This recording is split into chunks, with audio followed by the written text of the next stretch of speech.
কিছুক্ষণ আগে প্রধান উপদেষ্টা এবং জনাব তারেক রহমানের বৈঠকটা শেষ হয়েছে। বহুল প্রতীক্ষিত, বহুল প্রত্যাশিত বৈঠক ছিল এটা।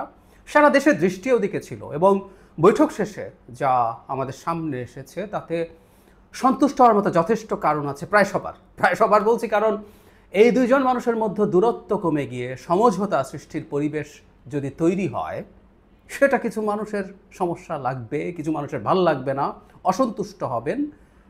সেই মানুষগুলো বাদ দিয়ে যারা আমরা বাংলাদেশে একটা স্মুথ ডেমোক্রেটিক ট্রানজিশন চাই, আমি আবারও বলছি, আমরা আপাতত সন্তুষ্ট যা ফলাফল হয়েছে সেটাই। কেন আপাতত বলছি সেটা নিয়েও কথা বলতে চাই, এবং কারা অপছন্দ করছে তাতে সম্ভবত এটা ক্লিয়ার হয়ে যাবে।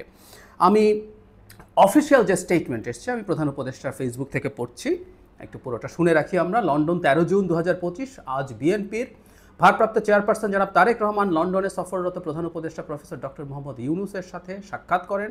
অত্যন্ত সৌহার্দ্যমূলক পরিবেশে তাদের বৈঠক অনুষ্ঠিত হয়।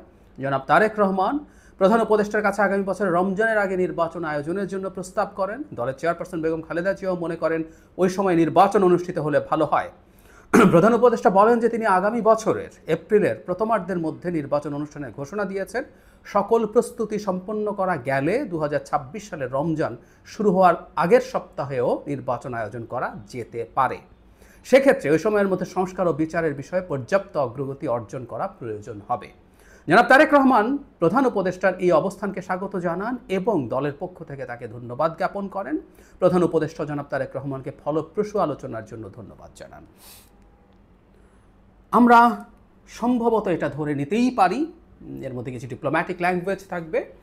সেটা হচ্ছে আগামী ফেব্রুয়ারির ফার্স্ট উইক বা সেকেন্ড উইকের মধ্যেই নির্বাচন হচ্ছে। অনেক জায়গায় একটা তারিখও আসছে, আমরা সরিয়ে রাখি। সো আমরা এটা ধরেই আলোচনাটা করি, কারণ না হলে এই ধরনের একটা যৌথ বিবৃতি আসতো না।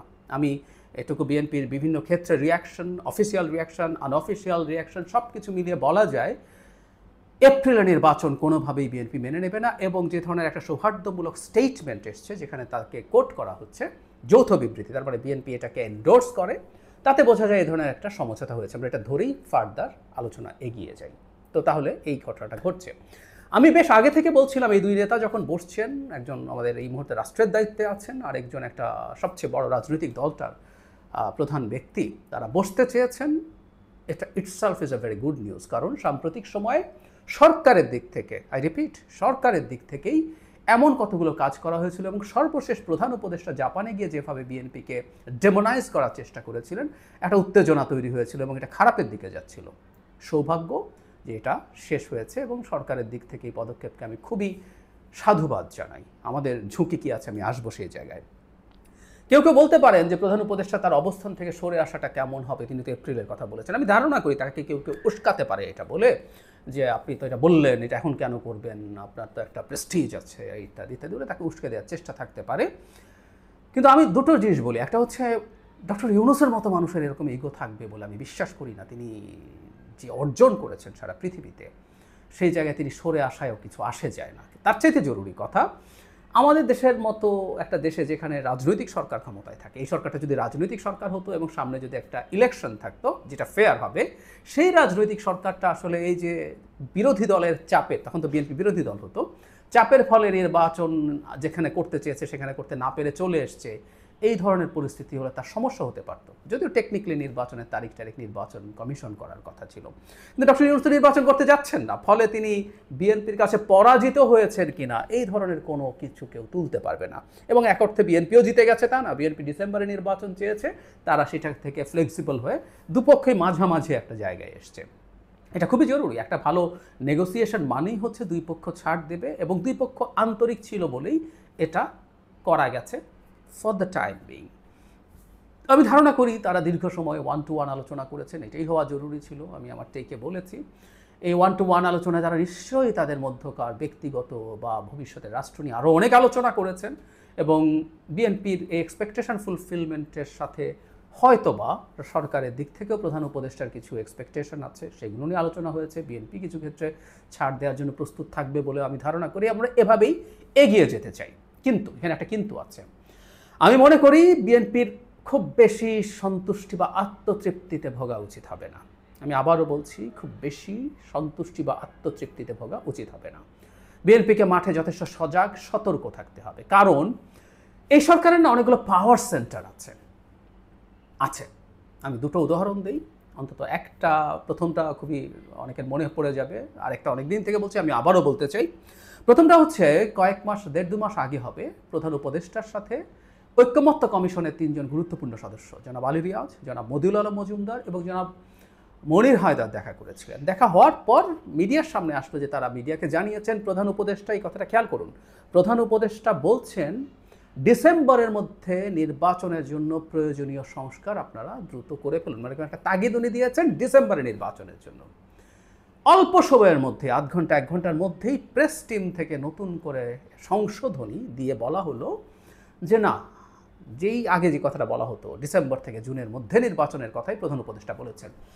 দেখুন, যে 3 ব্যক্তির নাম বললাম ঐকমত্য কমিশনের, আমরা দূর থেকে অনেকে চিনি, তাদের সম্পর্কে জানি, তাদের ক্যালিবার, তাদের ইন্টিগ্রিটি, আর আমরা অনেকে ব্যক্তিগতভাবে চিনি। ওনারা প্রধান উপদেষ্টার নামে একটা মিথ্যা কথা প্রেসে বলবেন, এটা হতেই পারে না। ঘটনা আসলে ঘটেছিল কি, প্রধান উপদেষ্টাটা চেয়েছিলেন, কিন্তু কেউ কেউ গিয়ে ওনাকে আবার এটা নিয়ে পাল্টা ধরে এই ধরনের একটা স্টেটমেন্ট নিয়ে এসেছেন। তার মানে there is another power centre যেটা আসলে চাইনি ডিসেম্বরে নির্বাচনের কথাটা তখন আসুক। প্রধান উপদেষ্টার আওয়ামী লীগ নিষিদ্ধকরণ নিয়ে বহুবার বলেছি, উনি চাননি, কিন্তু এই কাজটা করা হয়েছে। উনি চাননি তো নিজের মুখে বারবার বলেছেন, কিন্তু চাপ দিয়ে তাকে এই কাজটা করানো হয়েছে। আমরা এভাবেই ধরে নিলাম যে প্রধান উপদেষ্টা নিজে এই প্রক্রিয়ার সাথে জড়িত নন, কিন্তু চাপ দেওয়ার ফলে তো তিনি তার কথা থেকে বেরিয়ে এসেছেন। আমরা যারা এই প্রেস ব্রিফিংটা দেখেছিলাম, সেখানে আমি এটাও একটু কথা বলতে চাই, জনাব খলিলুর রহমান থাকা নিয়ে কেউ প্রশ্ন করছেন, সেটাও একটা গুরুত্বপূর্ণ প্রশ্ন, আমি সেটারও জবাব দেব। জনাব খলিলুর রহমান এবং জনাব আমির খসরু মাহমুদ চৌধুরী দুজন পাশাপাশি বসে যখন করছেন, তখন এনসিপির একটা প্রশ্ন তোলা হয়েছিল। এই প্রশ্নটা আমি তুলছি, সেটা হলো তারা বর্তমান নির্বাচন কমিশনের অধীনে নির্বাচন করবে না, তারা এটার পুনর্গঠন ছাড়া নির্বাচন করবে না। এই প্রশ্নটা তুলেছিল তারা রাইটলি। একটা সরকার আরেকটা রাজনৈতিক দলের জবাব তো তারা দেবেন না, রাইটলি সেটা হয়েছে। কিন্তু এখানেই সংকটটা, এবং এই সংকটটা কারো হয়ে এনসিপি তৈরি করছে। আমি সত্যি এভাবে বিশ্বাস করি, এটা এনসিপি নিজে থেকে এটাকে এজেন্ডা মনে করছে, আমার তা মনে হয় না। একটা পরিস্থিতি তৈরি করে রাখা হলো, আমি বলছি না যে পরিস্থিতি অনুযায়ী সব কিছু হবে, কিন্তু পরিস্থিতি তৈরি করে রাখা হলো।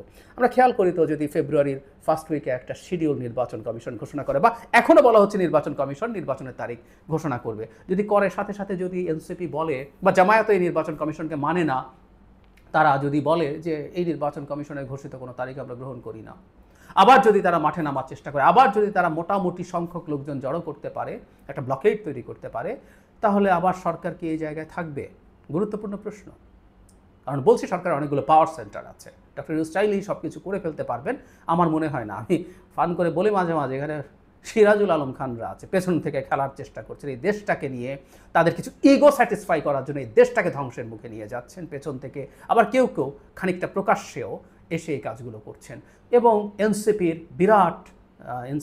একটা অংশের ওপরে তাদের প্রভাব আছে, এটার যথেষ্ট প্রমাণ আছে। আমি দীর্ঘদিন থেকে বলে যাচ্ছি, জামায়াতে ইসলামীও তাদের সাথে খানিকটা অ্যালাইন্ড, কারণ নির্বাচন কমিশনের প্রশ্নে অহেতুক একটা প্রশ্ন তৈরি করার মাধ্যমে তারা সেটা দেখানোর চেষ্টা করছেন, বলার চেষ্টা করছেন। সুতরাং এটা হবে না তা বলা যায় না।